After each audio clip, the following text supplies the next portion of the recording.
E aí, como é que vocês estão, meninas? Eu tô Bom, ótima. E vocês? Esses ansiosa. encontros são ótimos, assim, né? De repente, a gente está ali fazendo coisas. Olha, chegou um convite, uma coisa, e aí rola, né? Acho que é bem legal. E Também a gente acho. aceita e só vai, né, Andréia? Isso aí. Aceitamos rapidamente, prontamente. Rapidamente, né? Não são nem bobas. Aliás, quando se trata de Francisco, né, Simone? Não, mas é uma coisa bem legal. Eu estava pensando aqui, acho que vocês estão inaugurando uma ideia que eu estava pensando nela na semana, de realmente trazer os psicólogos para conversar, né? Assim, para falar sobre a nossa profissão, independente da linha de atuação, da área de atuação. Eu acho que é uma coisa assim muito boa, né, da gente fazer para tirar dúvidas e etc. Enfim. Sim, com Bem, certeza. será que a gente. Acho que nós já estamos ao vivo, gente. Já. Né? Uhum, com certeza. Então vamos ver. Ah, já tem um monte de coraçãozinho aparecendo aqui do lado, né? Acho que a turma está chegando, né? Legal, olha, já tem aí um número considerável. Agora já são. Acho que faltam uns minutinhos, mas as pessoas estão entrando. Oi, gente. Nanda, São oi. 8h15.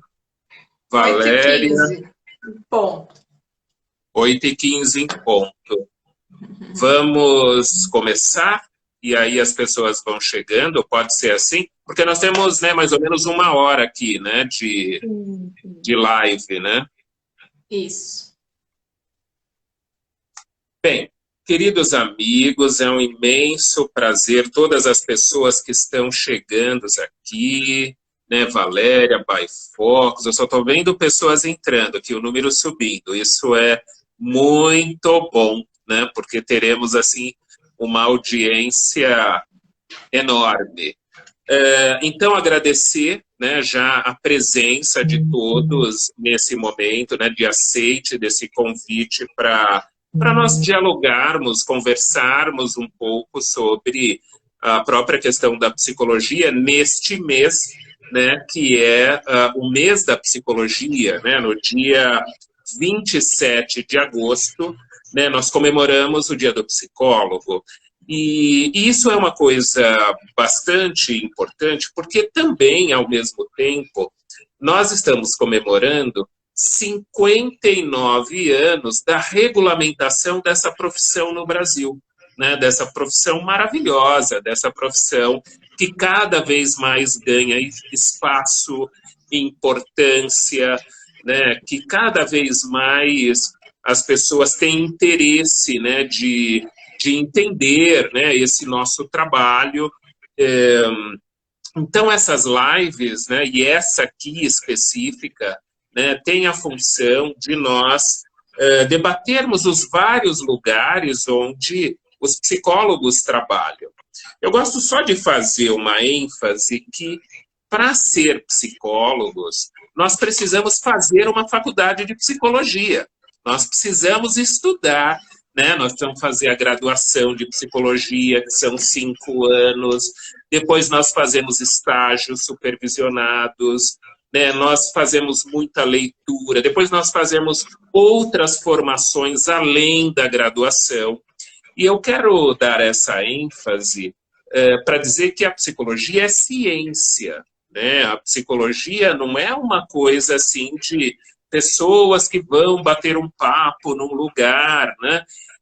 E eu estou colocando isso mesmo porque às vezes, né, assim, pessoas tentam entrar nesse âmbito profissional sem fazer esse caminho, né?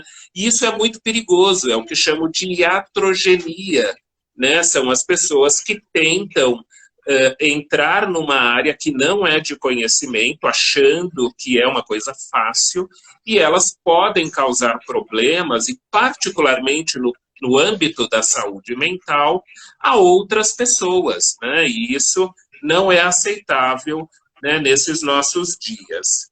Bem, gente, então, mais uma vez, né, agradecendo a presença de todos que estão chegando, a presença das nossas convidadas, né, porque aqui a cereja do bolo são as nossas convidadas, né, são elas que vão abrilhantar essa live, e eu quero, então, inicialmente apresentar a Andréa Levi, né, então vou falar um pouco da Andréa Levi e um pouco da Flávia, para fazer uma perguntinha inicial para a gente começar a nossa live, e depois as pessoas vão fazendo perguntas aí, né? Vamos aproveitar esse tempo, né, de que se vocês tiverem perguntas, né, para elas duas principalmente, né, vamos fazer aqui, né, nos comentários.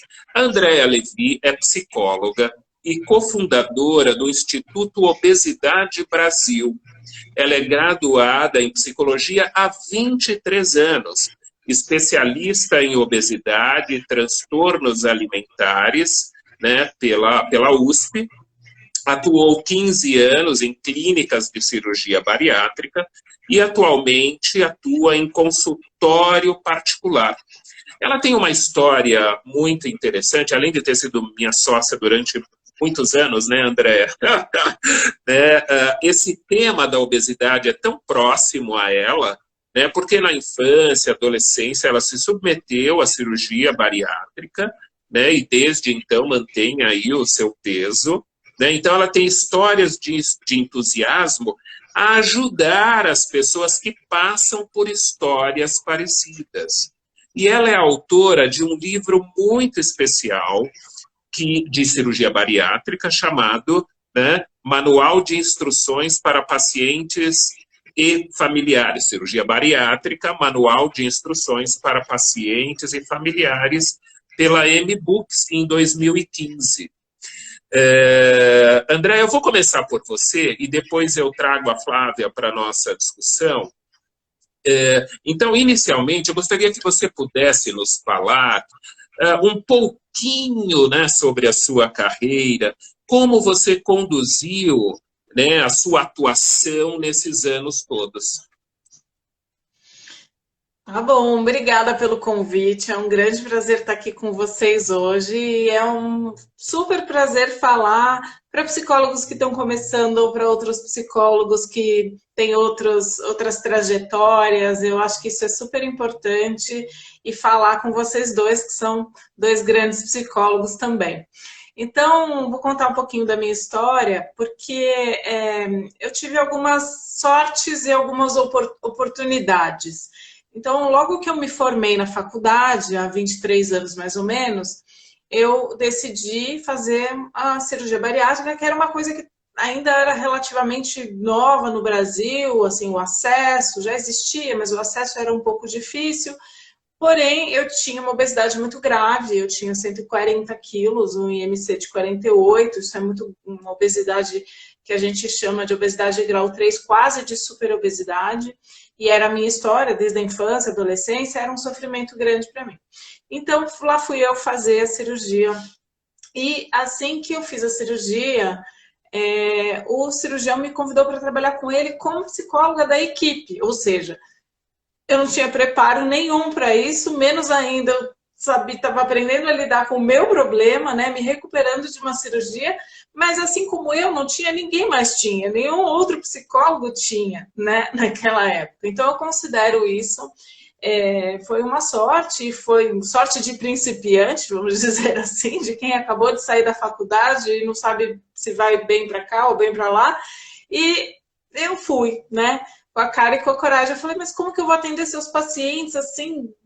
Ele falou, não, você vai emagrecer, vem logo. E aí eu fui.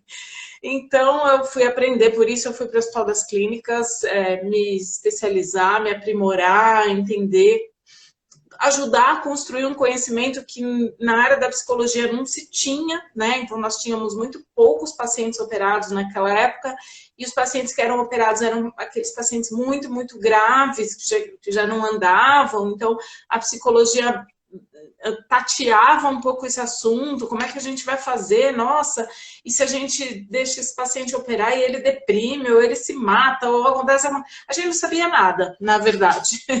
E aí eu fui atrás das poucas pessoas que existiam na nossa área, a Ida Franques é uma delas, que é minha querida parceira de cursos e tudo mais até hoje. Fui aprender, fui fazer cursos, me meti lá mesmo na gastro dos provas clínicas e assim fui aprendendo com a minha história pessoal e fui aprendendo, obviamente, estudando. A cirurgia bariátrica tem algumas peculiaridades muito grandes, vou falar rapidinho aqui, que assim, o paciente, a partir do momento em que ele faz a cirurgia, ele é obrigado a fazer uma suplementação vitamínica desde o primeiro dia, porque a cirurgia por si só, ela faz uma restrição e faz também um prejuízo na absorção dos nutrientes, principalmente de micronutrientes. E uma pessoa desnutrida, pode ser desde uma anemia até uma deficiência de complexo B e outras, ela pode ter problemas que camuflam ou que parecem muito com problemas psiquiátricos. Ou podem até gerar problemas psiquiátricos. Então, a pessoa não sabendo disso, ela acaba indo a psiquiatras e tomando medicações que às vezes não são aquelas, em vez de tomar a suplementação que vai prevenir aquilo. Então, enfim, dentro da nossa área da psicologia, abriu-se para mim, né, e para quem estuda isso, um mundo de conhecimento e de necessidade de orientar esses pacientes. Aí muitos e muitos anos se passaram, eu fiquei na área, gostei, me aprimorei, criei os meus cursos, etc. E aí em 2015 eu resolvi transformar essa experiência e esse aprendizado em livro para que ficasse mais acessível possível para todos os pacientes que vão fazer a cirurgia bariátrica. Então eu vi muitos pacientes despreparados, eu vi muita gente indo para a cirurgia sem saber exatamente o que estava acontecendo, muitos profissionais de saúde que também não sabem orientar, porque não são especialistas, e aí eu resolvi escrever um livro para que ficasse mais acessível esse conhecimento possível, para que ninguém precise desnutrir ou passar pela parte ruim da cirurgia bariátrica, que é totalmente evitável se a pessoa está bem orientada. E só mais uma coisinha, aí no começo do ano passado, comecinho da pandemia, junto com a pandemia, a nossa ONG, né, a gente resolveu, então, fundar uma ONG para ajudar pessoas que têm a doença crônica, obesidade, e nós somos doutora Andréa Pereira, médica nutróloga, doutor Carlos Aurélio Schiavon, cirurgião bariátrico, e eu, nos unimos para abrir, então, uma ONG com o objetivo de ajudar essas pessoas a entender a obesidade, a ajudar a empoderar esse paciente, porque quando a gente tem um nome, um diagnóstico, a gente pode tratar melhor, né? E aí nasceu a ONG Obesidade Brasil. Então, essa é a minha trajetória e estou a maioria do tempo no consultório, agora virtual, e aqui falando com vocês. Então, desculpa se me estendi muito, mas é essa historinha da minha carreira e eu fico muito feliz e orgulhosa de ter ido por esse caminho, de poder ajudar as pessoas nesse sentido também. Nossa, André, muito obrigado assim, pela sua fala, né, pela sua trajetória, né, ainda colocando esse ponto, né, de partida aqui, pelo menos esse elo entre nós, né, somos psicólogos, né, e cada um tem um caminho. Eu acho que quando nós contamos um pouco da nossa história, nós inspiramos pessoas também, né, a poder seguir, né, pela vida profissional, né? Então nós podemos ter, né, estudantes que querem, né, não só fazer psicologia, mas talvez seguir uma especificidade, um tema, né, como o que você trabalha, se debruça, né? Então muito obrigado inicialmente, né, por essa fala, né? E agora eu vou trazer então a Flávia para esse nosso esquenta aqui, né, nosso primeiro bate-papo, e depois vai ter uma rodada, né, de questões, né, mas vocês também que estão, né, assistindo a live agora podem fazer perguntas que nós vamos responder. Bem, o outro convite para hoje, né, é da psicóloga Flávia dos Santos, né, uma querida, né, assim, a gente já tem uma trajetória juntos também, e eu acho que isso é legal, né, assim, mais uma vez, trazer a experiência, trazer o profissional. A Flávia, ela é psicóloga clínica e hospitalar em hospital maternidade na cidade de Campinas. Então, olha que legal essa questão, né, vamos dizer, das crianças aí, dos bebês, né, das famílias, né? Ela é formada pela PUC de Campinas, com especializações em psicologia hospitalar, pelo IEP, né, do Einstein, e cuidados paliativos, pelo IEP, do Sírio-Libanês, né? Só lá no topo, né, Flavinha? Em processo de luto pelo Instituto Quatro Estações, né? Passamos todos por lá, e Gestalt terapeuta pelo Instituto Gestalt São Paulo. Eu fiz essa questão, né, de, nesse momento, convidar a Flávia, convidar a Andréia, né, que tem uma base psicanalítica, a Flávia com uma base mais da Gestalt, e eu com a logoterapia de Viktor Frankl, para a gente ampliar o espaço, para a gente abrir a discussão, para a gente não ficar só nos guetos, né? Então, Flávia, eu gostaria, a partir aqui do momento que eu falo, né, um pouco sobre você, para você falar também, né, um pouquinho, né, sobre a sua carreira, a sua trajetória, a sua atuação, né, nesses anos todos. Tá certo, muito obrigada pelo convite, Francisco. É sempre realmente um prazer estar com você. Eu fiquei me segurando já para não entrar nos comentários da Andréia, porque que delícia ouvir a trajetória da Andréia, as escolhas que ela fez no caminho. E dialoga também, viu, Andréia, com um aspecto familiar, porque eu tenho uma mãe com sobrepeso, uma obesidade significativa, né? E assim, travei lutas com ela nessa questão. Então, assim, eu estou me segurando, eu vou seguir o protocolo aqui, né, para depois a gente conversar, porque eu também quero falar muito sobre as questões.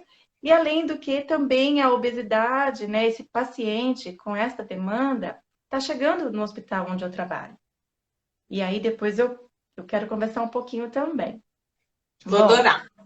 Eu não coloquei aí, mas assim, Francisco, primeiro, né? Achei sensacional você falar que para a gente ser psicólogo, a gente precisa estudar para se tornar psicólogo. Porque dia sim, outro também, é muito natural eu ouvir no meu ambiente de trabalho, eu fui um pouco psicóloga. Eu dei uma de psicóloga hoje.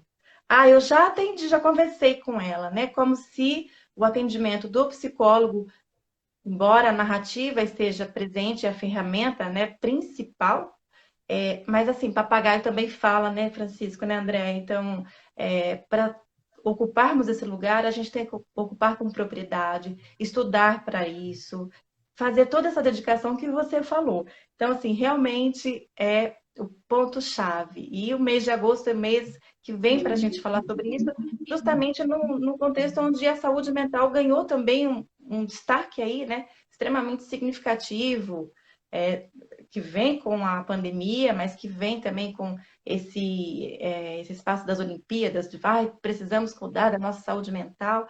Então, acho que melhor momento não podia ser. Não coloquei para o Francisco, mas a minha primeira formação foi em pedagogia, 1998. Trabalhei com educação infantil e adolescente.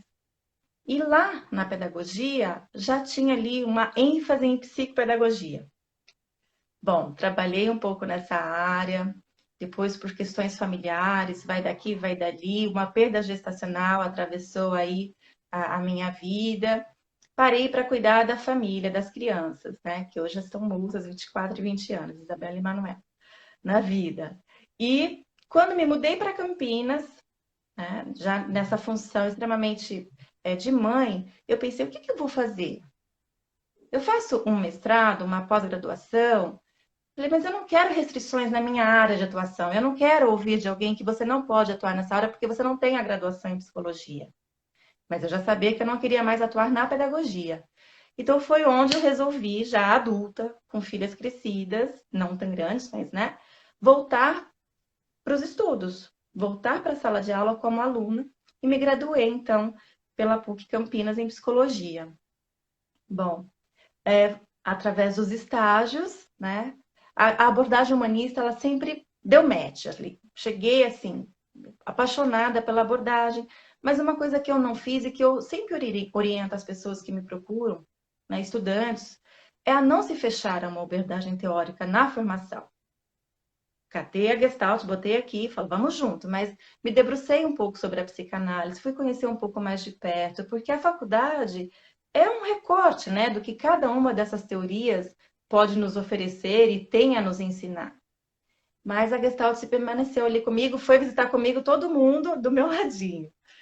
E, curiosamente, no estágio de observação e depois no estágio prático, né, eu escolhi fazer o estágio de observação na área de saúde e fui fazer o estágio de observação no hospital. Foi uma briga, porque aí era crítica para todo lado, para enfermeiro, para médico. Eu chegava na supervisão, assim, indignada, revoltada, e falava, gente, não é possível, eu não quero essa área. Mas resolvi, num curso de férias, fazer, então, uma aproximação maior com o ambiente hospitalar. E eu fiz um ano ainda dentro de um hospital em São Paulo, com a Tony, né? E fiquei um mês ali. E ali, de repente, o universo hospitalar, ele ganhou um outro olhar para mim. Então, eu fiz as pazes com aquele estágio de observação. No último ano, para a prática, fiquei lá no centro de saúde. Fui me formar em psicologia hospitalar, me especializar, né? Porque eu não queria ter problemas e eu precisaria dessa especialização. Na hospitalar, no segundo semestre, nessa especialização, eu fiquei mais fixada no ambiente de UTI adulto, né? Que eu gostei dessa unidade fechada do hospital. E lá eu via que tinha uma coisa diferente, uma população diferente, que eu descobri que era a população até então, né? Porque a gente sabe que cuidados paliativos é muito mais do que morrer, o momento de morrer, trata-se de vida, muita vida. Eu descobri cuidados paliativos e fui procurar uma instituição para me formar em cuidados paliativos. Foi então que eu me formei no Sírio. Lá no Sírio, tive a grande honra de conhecer quem? Francisco, meu professor, foi sensacional. E também algo muito específico sobre o luto. E foi aí que eu fui estudar processo de luto, nos 4 estações.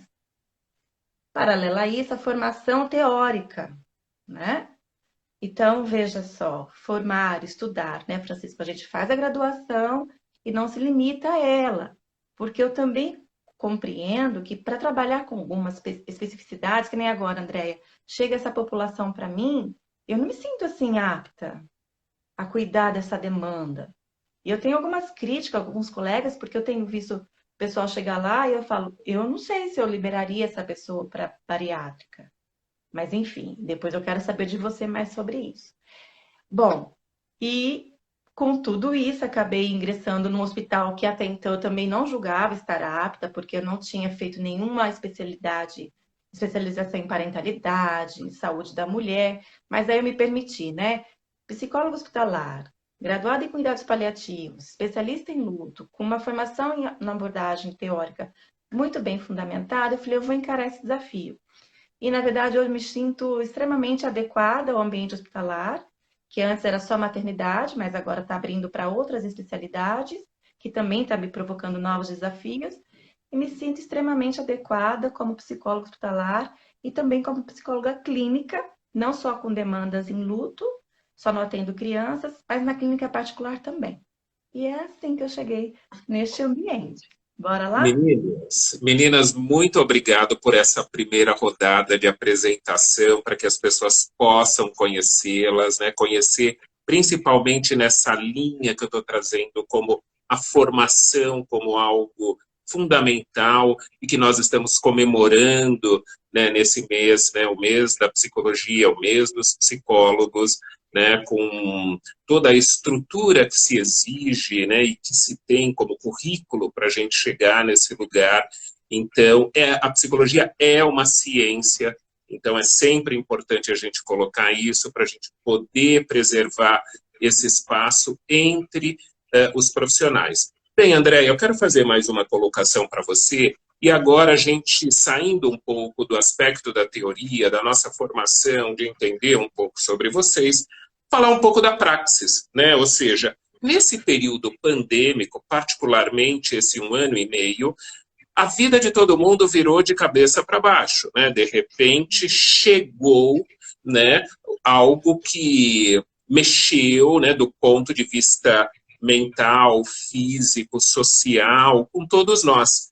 Você percebeu esse impacto na questão da obesidade, ou seja, das pessoas com ganho de peso nessa pandemia, ou seja, de como elas estão lidando com isso, se aumentou essa questão com a obesidade mórbida? Como é que você vê esse cenário na prática, né, dos pacientes que você atende na ONG, que você é cofundadora?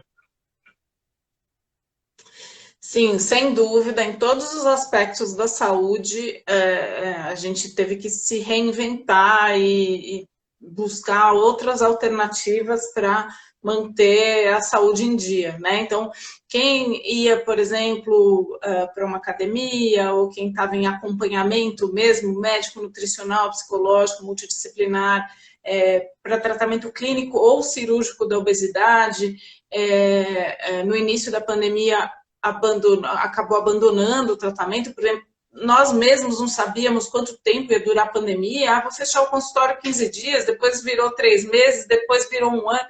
E aí a gente começou a atender online como padrão, né? E aí as pessoas se deram conta de que, bom, acho que as coisas não vão voltar tão cedo, então vou voltar para os meus acompanhamentos.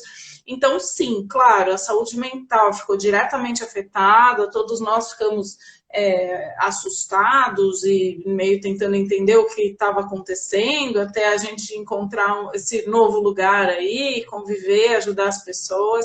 No início da pandemia, eu sei que você fez, e sei que muita gente boa fez também atendimentos gratuitos para dar suporte para pessoas, principalmente profissionais de saúde, e outros que estavam sendo muito afetados pela pandemia, não tinham condições de arcar com tratamento psicológico. A gente fez isso e foi muito importante para mim ter feito, sei que foi muito importante para as pessoas que pudemos ajudar. Então, assim, acho que essa pandemia nos ensinou muitas coisas sobre o ser humano, coisas boas e coisas ruins, mas em relação à saúde e à obesidade, sim, a gente teve uma piora nos quadros de obesidade para quem estava fazendo seus acompanhamentos, tomando suas medicações. Ficamos todos mais sedentários de algum jeito, né? E aí também, o ano de 2020 foi um ano em que muita gente deixou de fazer seus acompanhamentos, mesmo os exames de rotina, exames ginecológicos, exames de prevenções. E depois, agora em 2021, todo mundo saiu meio correndo. Então a gente teve, até porque obesidade e câncer estão diretamente ligados, obesidade e diabetes, obesidade e hipertensão, obesidade e uma série de outras doenças estão muito relacionadas. Então o paciente que tem obesidade precisa fazer esses acompanhamentos mais de perto. E aí a gente viu, sim, uma piora na saúde geral das pessoas que têm obesidade e do acesso. E a gente se deparou também com uma coisa que já era evidente, mas que ficou muito escancarado, que é o estigma das pessoas com obesidade, né? O grande preconceito. Então, se fala muito em diversidade, né? Se fala muito das diferenças na inclusão, mas não se fala no obeso, né? Então, isso foi uma coisa que ficou escancarado. Então, felizmente, hoje a gente está num momento em que a gente fala em pessoas com deficiências ou pessoas de diferenças religiosas ou pessoas de outras raças, cores, tamanhos, nacionalidades, etc. Mas ninguém fala do gordo. Ninguém fala, ninguém é incluído, né? Muitas vezes no RH das empresas eles já são sutilmente não aprovados. E isso ficou muito evidente agora na pandemia, né? E também teve uma discussão pública aí sobre quando começaram a chegar as vacinas.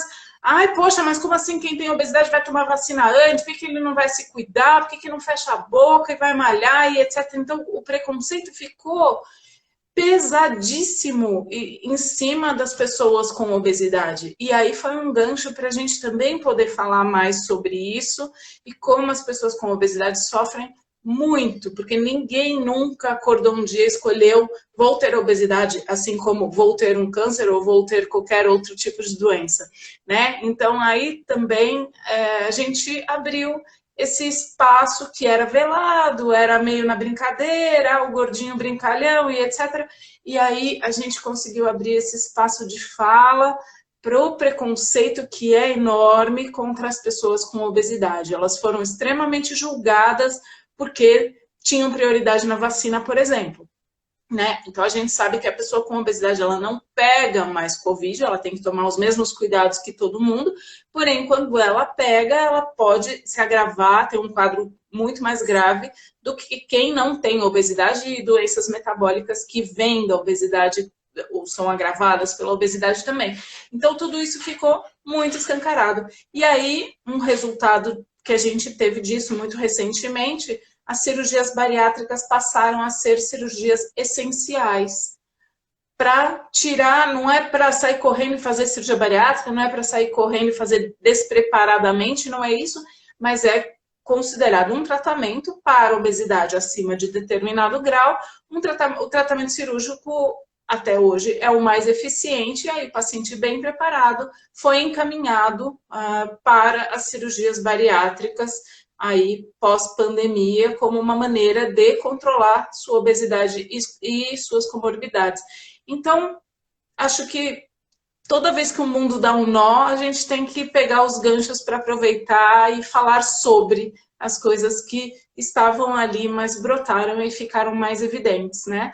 E aí tá a ONG. Só mais um detalhezinho, que quando nós resolvemos abrir a ONG, e que foi a grande idealizadora, foi a Andréa Pereira, nossa sócia e médica nutróloga, ela ouvia, principalmente dentro de hospitais, e aí quando nós anunciamos a ONG, nós passamos a ouvir bastante sobre isso, assim, nossa, vocês vão abrir uma ONG de gordo, esse paciente é muito difícil, vocês têm certeza? Porque, tudo bem, tem ONG de câncer, ONG de animais, ONG de doenças raras, ONG de qualquer coisa, e que são fundamentais, e que são importantíssimas aí, fazem trabalhos grandiosos, mas ONG de obesidade, ai, que coisa chata, esse paciente não... Eles não respondem bem, vocês vão fazer isso mesmo? Ai, nossa, vocês são loucos. Então, a gente escuta isso assim, desse jeito, sem pudor nenhum, né? Então, eu só digo o seguinte, quem não quer, ou não sabe, ou não gosta, ninguém é obrigado também a trabalhar com isso, não trabalhe com isso, encaminhe para quem entende, né? Assim como a Flávia, eu também não atendo criança, não sei atender criança, não me aprimorei em atender criança, eu encaminho. Né? Então, não sabe atender obesidade, em vez de julgar, porque às vezes a gente faz isso reativamente, né? Não julgue esse paciente, encaminhe para quem entende. Muito legal, muito obrigado, Andréia, né? Para a gente, né, realmente, acho que você trouxe uma questão importante, que depois até vamos avançar um pouco mais, essa questão do estigma, né, do preconceito. O estigma é uma marca, como se fosse um carimbo, né, e que é muito difícil de tirar esse carimbo, né, quando as pessoas são associadas a ele. Né? Pegando essa linha, né, de estigma e preconceito, Flávia, você que estudou luto, morte, entende de cuidados paliativos, como a gente pode fazer uma associação, né, nesse período pandêmico, só para a gente trazer um pouco mais para esses nossos dados, né, atuais, vamos chamar assim, esse estigma e preconceito sobre o luto, sobre a finitude, no ambiente hospitalar, né, ou seja, como que é essa questão, né, de lidar com as perdas?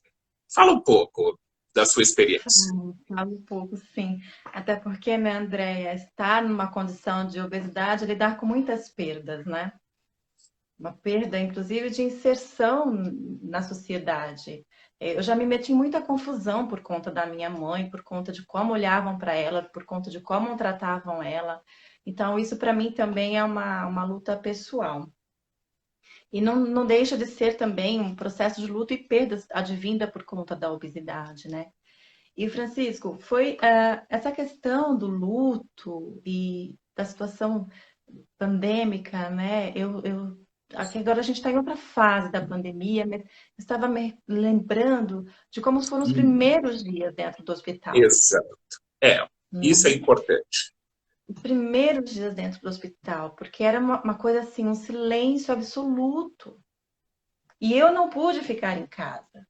Eu tinha que ir, sair de casa. O consultório eu consegui transformar num consultório online, mas eu tinha um ambiente hospitalar e minhas filhas em casa extremamente preocupadas com essa exposição. As máscaras ainda, elas não tinham se tornado uma obrigatoriedade. Então, a pandemia, ela provocou um luto, e ali, inicialmente, que a gente ainda não tinha alcançado a proporção dele.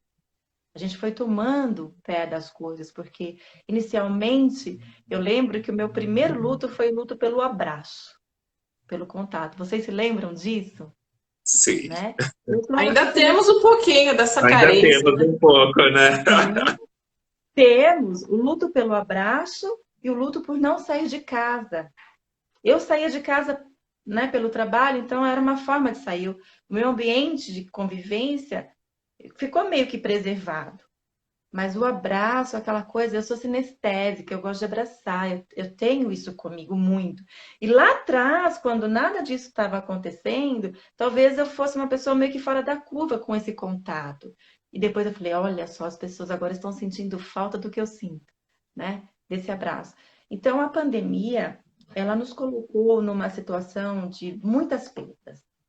Nós demoramos, assim, um pouquinho para realmente compreender a proporção dessas perdas.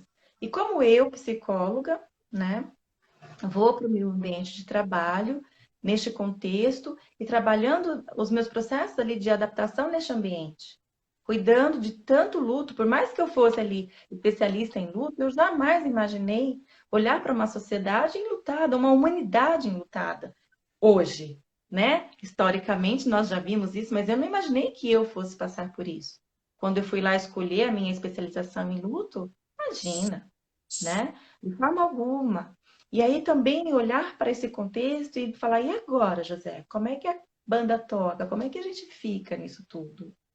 E viver também uma incompreensão dentro desse cenário. Porque o que acontece? Eu era profissional referência de UTI neonatal, UTI adulto e UCI. Depois eu abri para o hospital todo.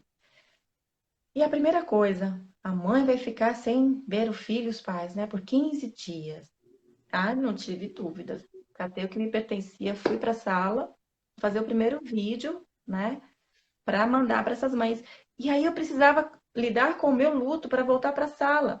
Porque os meus colegas ali de área não queriam ir para esses ambientes onde a Covid estava presente. Porque não sabiam muito bem como lidar e como fazer. Então eu fiquei um pouco à margem. Eu sofri o preconceito de ter me exposto, né, na sala de UTI neonatal para minimizar a distância desses pais.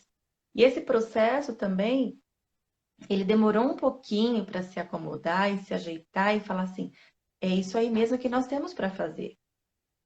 Então, assim, aquilo que eu estudei de psicologia hospitalar, a postura, a função de como era, passou por um processo de adaptação e adequação significativo, né?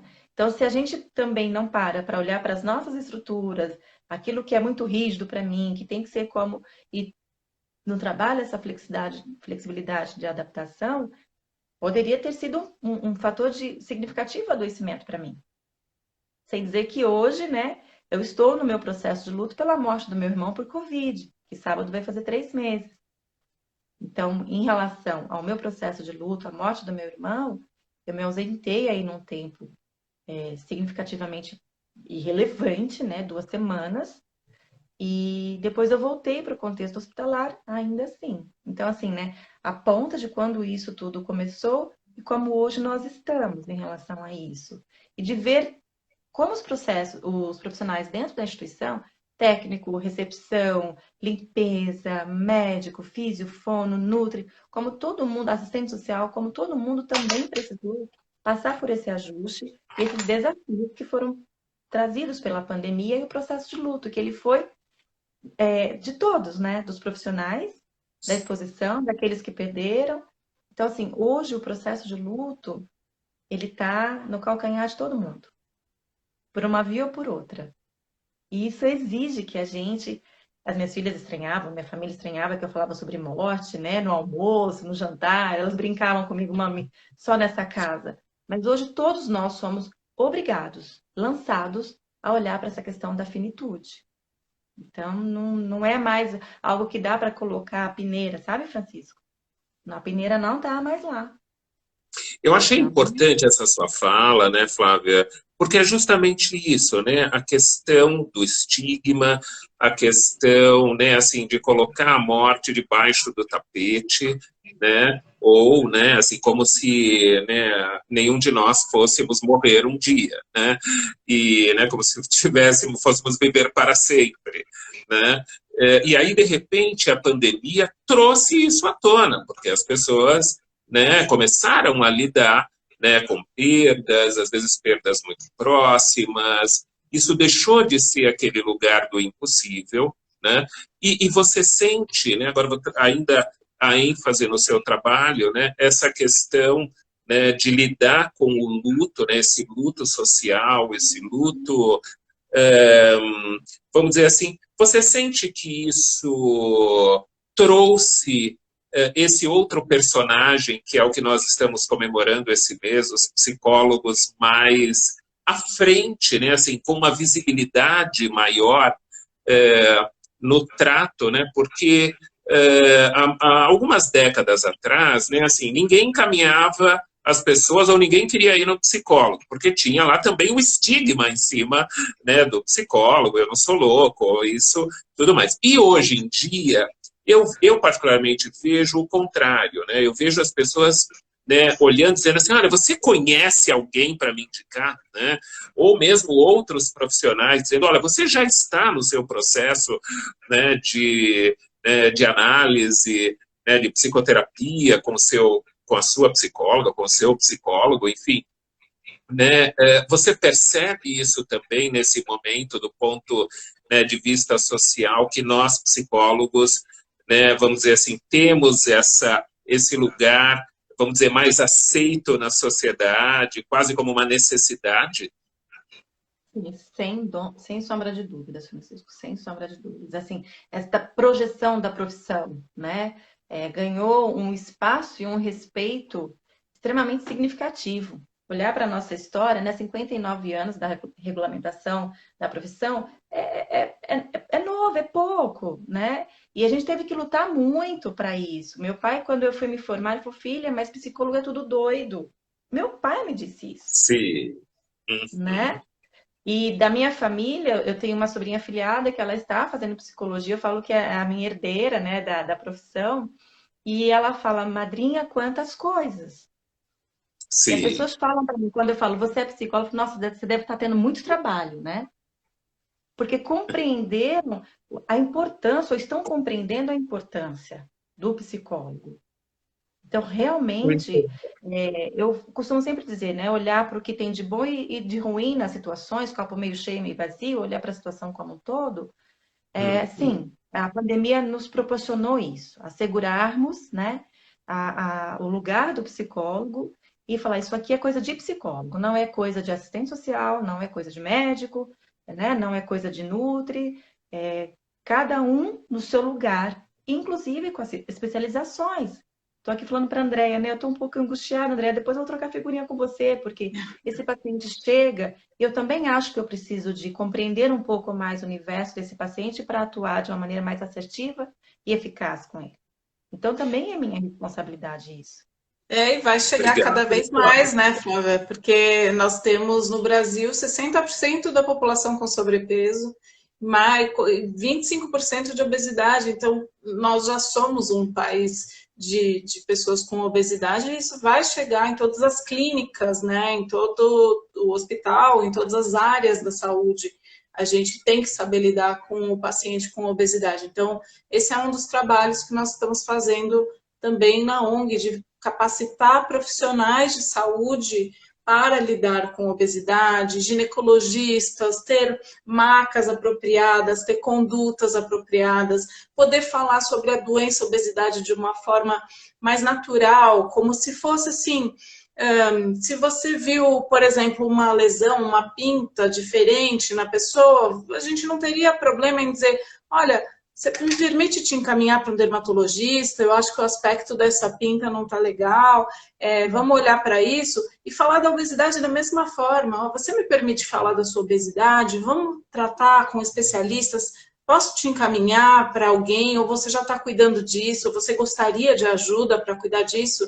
Porque a obesidade até outro dia era uma questão de caráter, era uma questão de desleixo, né?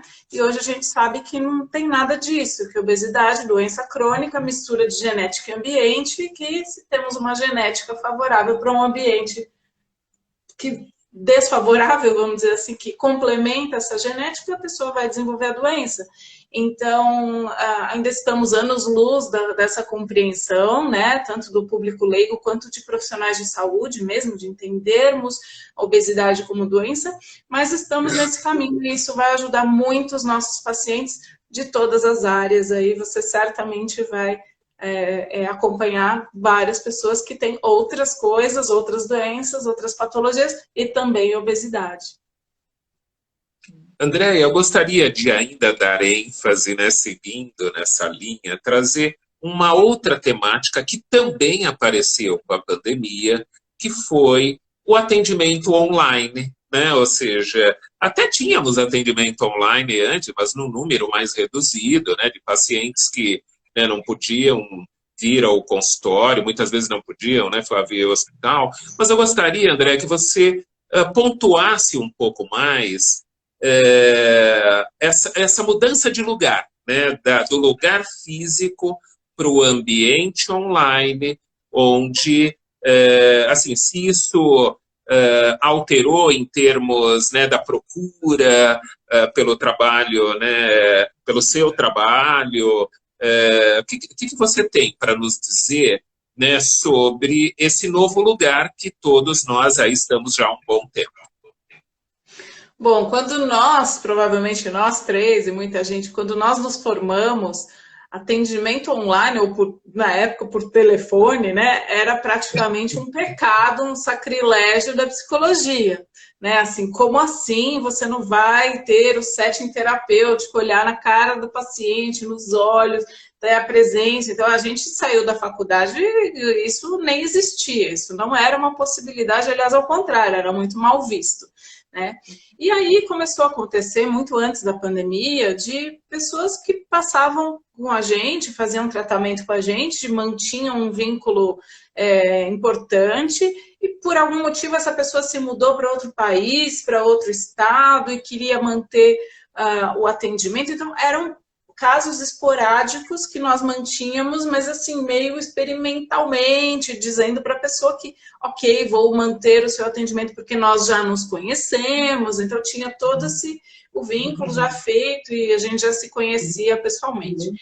E de repente, né, a pandemia nos obrigou a desenvolver a intimidade com a tecnologia. Hoje, assim, quase 2 anos atendendo exclusivamente online, eu diria o seguinte, que nós tivemos, claro, que tudo tem perdas e ganhos, tudo tem prós e contras. Eu diria que hoje nós temos mais ganhos do que perdas, no sentido de acesso de pessoas que estão em lugares que não tem psicólogos, na minha área principalmente, cirurgia bariátrica, obesidade, muita gente de vários lugares do Brasil e do mundo me procuraram porque tinham lido meu livro, ou porque queriam alguém que entendesse do assunto, ou porque querem se preparar melhor para a cirurgia e lá onde essa pessoa está não tem alguém especializado. Então, para mim, especialmente, foi e está sendo muito bom. Eu acredito que com o aparato tecnológico, a gente coloca a tela grande, com softwares que garantem o sigilo da pessoa e tudo mais, eu me sinto totalmente à vontade de fazer esses atendimentos e acho que essa estranheza inicial, tanto do lado do paciente quanto da nossa, já passou, a gente já vive nesse mundo, isso já é uma realidade, né?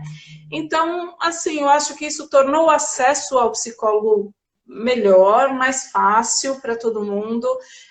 Os custos também, eu aprendi uma coisa muito importante na pandemia, que os valores praticados em São Paulo não tem nada a ver com valores praticados no resto do Brasil. E isso foi muito interessante, porque assim, obviamente, hoje em dia tem muito menos gastos de consultório, de locomoção, de tudo que implica você manter um consultório. Então, isso também me permite praticar outros valores.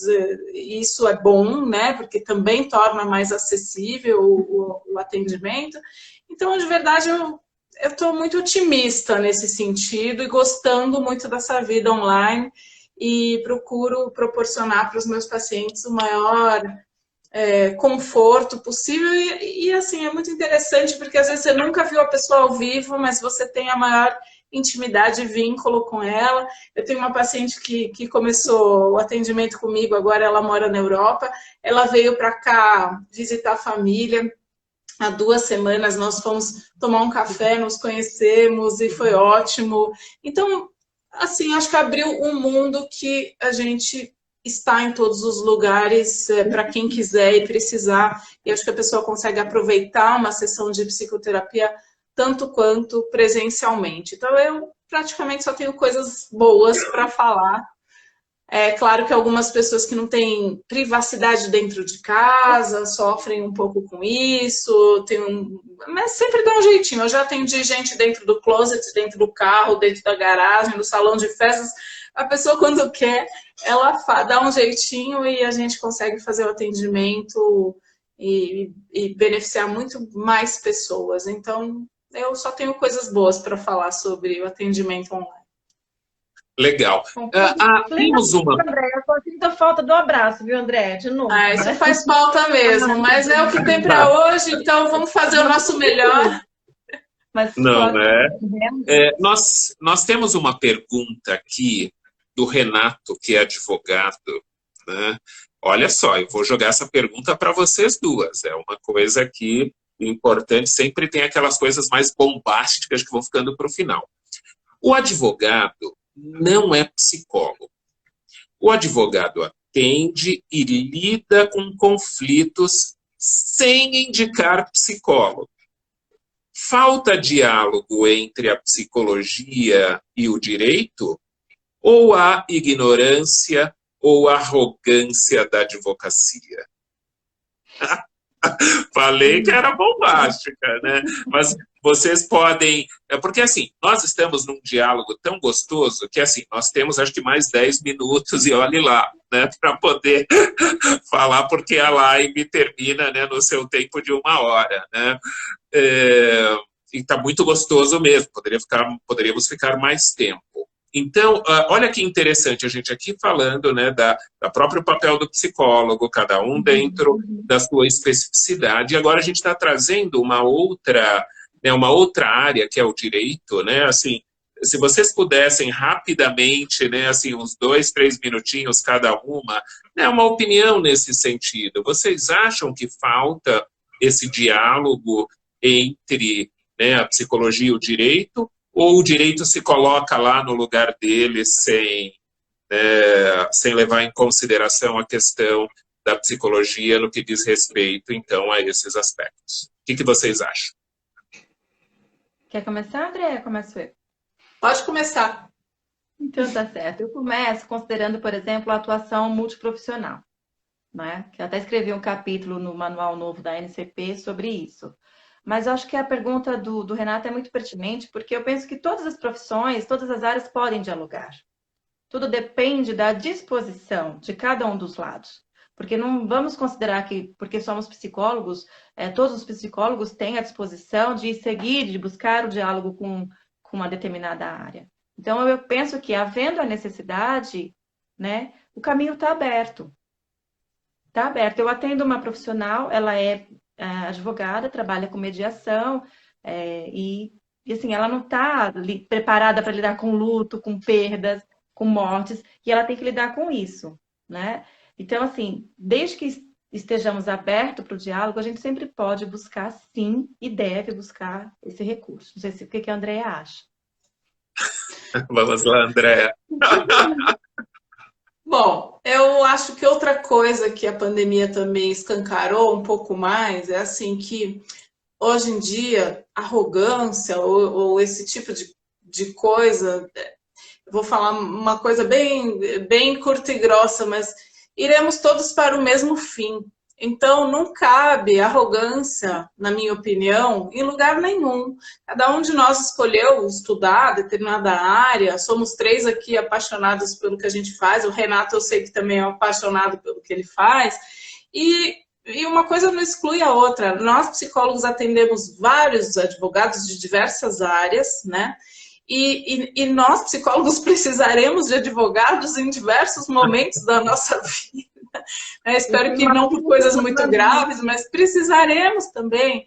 Então, de verdade, eu acho que arrogância é uma palavra que não cabe hoje, embora, claro, né, no meu mundo de poliana, eu gostaria que isso não existisse, mas existe. Muitas pessoas sonegando informação ou se apropriando de áreas que, na verdade, de novo, iremos todos para o mesmo fim, né? Quando a Flávia fala da afilhada dela, minha herdeira na psicologia, é isso que faz sentido, a gente passar conhecimento. Conhecimento não é para ficar restrito a uma área, né? Então, se o Renato ou qualquer outro advogado quiser conversar sobre psicologia, ou sobre, mais especificamente, psicologia bariátrica, ou psicologia de obesidade, ou ONGs, ou outras coisas, será um prazer trocar. Então, acho que não vejo isso. Acho que cada um na sua área, mas todos intercambiando e trocando conhecimento, que conhecimento é feito para pôr no mundo, não é feito para ficar restrito. E esse diálogo não é para transformar o outro profissional no psicólogo. Inclusive, claro, ele vai ter mais competências para acolher e compreender, talvez, de que lugar aquele cliente está dizendo, e até para sugerir, viu, Renato? Acho bom você procurar uma avaliação psicológica, talvez esteja indicado, porque está causando muito sofrimento e muita angústia, e realmente, né? Porque às vezes não depende também só da ação do advogado, alguma coisa que espera e provoca sofrimento no cliente. Eu achei legal, Flávia, você tocar nesse tema, que é a mediação, né? A mediação acaba sendo uma ponte, né, onde muitos psicólogos e muitos advogados trabalham juntos, né? Ou em conflitos familiares, processo de adoção, né?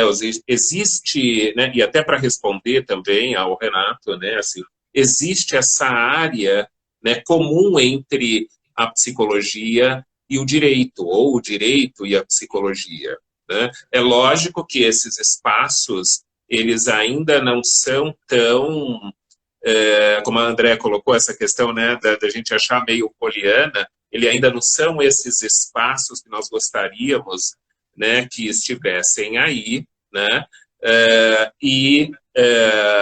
Mas o que acontece? Eles existem. Então, acho que cabe a nós, né, cabe esses momentos que nós, por exemplo, fazemos encontros como esse, que várias pessoas acessam, né? Por exemplo, a essa hora à noite, né? Uma live como essa, para poder trocar informações, né? Porque é só assim que nós vamos conseguir avançar, né, enquanto ser social, né? Eu acho que uma das coisas, um dos grandes problemas da atualidade ainda é o narcisismo.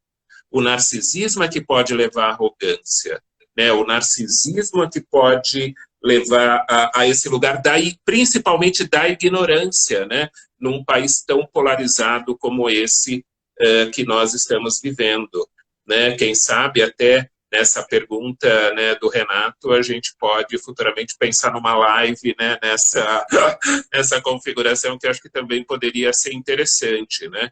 Bem, gente, nós estamos, acho que temos aí 3, 4 minutos, né? Daqui a pouco isso tudo sai do ar. Eu gostaria, Andréia e Flávia, que vocês fizessem considerações finais, né?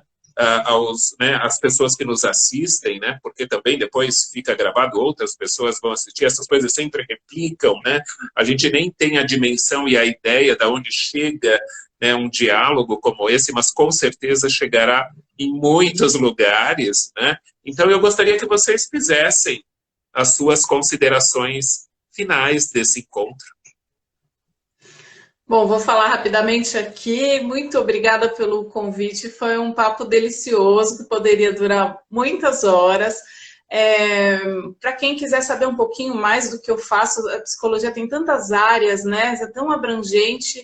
Então, eu vou deixar um convite para seguir @Obesidade Brasil, que é a minha ONG, para entender mais de obesidade, ou o meu Instagram também, @AndréaLevis, com Y e um S de sapo no final. E estou aberta, acho que a minha mensagem final é essa: conhecimento é para ser compartilhado, então estamos todos juntos nesse planetinha, caminhando para os mesmos lugares e vamos juntos. Obrigada pelo convite, Flávia, foi um prazer estar aqui com você, e Chico, meu querido amigo, um grande beijo e obrigada. Legal. Flávia, por favor. Adorei te ouvir. Francisco, obrigada pelo convite. E eu penso que o caminho é realmente a busca pelo conhecimento. Estar aberto ao conhecimento, à diversidade, estar assim disposto a ouvir e aquilo que não faz parte da nossa rotina. Então, se existe uma área de interesse, vá buscar conhecimento, vá conversar com quem está ali há mais tempo e ter a humildade de dizer: isso eu não sei. Eu falo muito não sei. Isso eu não sei. Eu tenho que melhorar e aprender mais sobre isso. E obrigada. Estou à disposição. Meu Instagram profissional, @psiflaviaDosSantos. Estou à disposição, tá? Beijo no coração. Boa noite para todo mundo. Isso é muito legal, né? Porque, né, eu estava falando dessa questão do online, né? E antigamente nós entregávamos os cartões, né? Hoje em dia a gente diz assim: olha, meu Instagram, né?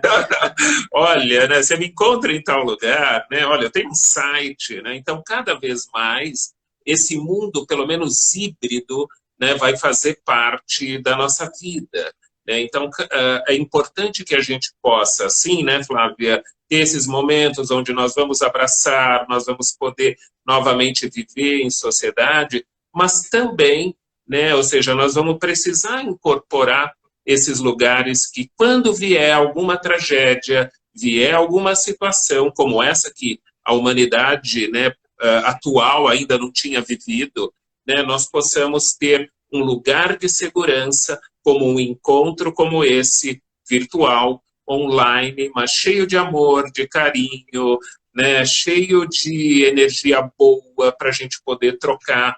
Eu acho que também esse espaço virtual, ele traz essa possibilidade, né, porque ele não tem barreira com as distâncias, né, ou seja, então podem estar nos assistindo hoje pessoas de vários lugares do Brasil ou fora do Brasil, né, em algum momento, ou alguém que vai encaminhar, e às vezes no espaço físico a gente não tem, né, como ter um espaço de auditório num lugar, né, talvez a pessoa não chegasse até esse lugar.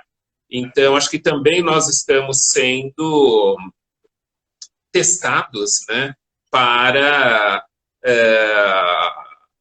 esse desafio, né, de viver esse mundo híbrido, né, mas mantendo sempre a nossa humanidade, né, mantendo sempre esse espaço de troca, esse espaço de conhecimento, né, esse espaço de educação, né, e eu espero contar com vocês em outros momentos, né, que a gente né, for abordar temas, com certeza o convite chegará a vocês. Muito obrigado aqui. Bem, agora eu preciso me informar. Beijo a todos, beijos aos que estão nos assistindo até o momento. Né? Um abraço, né? Sintam-se todos abraçados.